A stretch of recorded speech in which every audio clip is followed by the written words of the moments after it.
नमस्कार मित्रांनो, स्वागत आहे पुन्हा एकदा तुमचं महाकृषी दर्शनमध्ये। जाणून घेऊयात आताचे सर्वात महत्त्वाचे अपडेट्स। मोदी सरकारने आज आपल्या शेवटचा अर्थसंकल्प सादर करायला सुरुवात केली। आज सकाळी 11 वाजता पियुष गोयल यांनी अर्थसंकल्पाला सुरुवात केली। या अर्थसंकल्पामध्ये पियुष गोयल यांनी PM शेतकरी सन्मान निधी योजनेची घोषणा केली। काय आहे ही PM शेतकरी सन्मान निधी योजना, जाणून घेऊयात सविस्तर।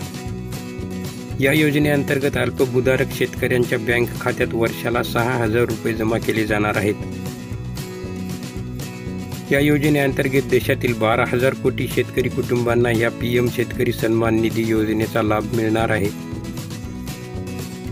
या योजनेची सुरुवात 31 डिसेंबरपासून होणार आहे, म्हणजे 31 डिसेंबर 2018 ते 31 डिसेंबर 2019 या वर्षाचेही 6,000 रुपये शेतकऱ्यांच्या खात्यात जमा होणार आहेत।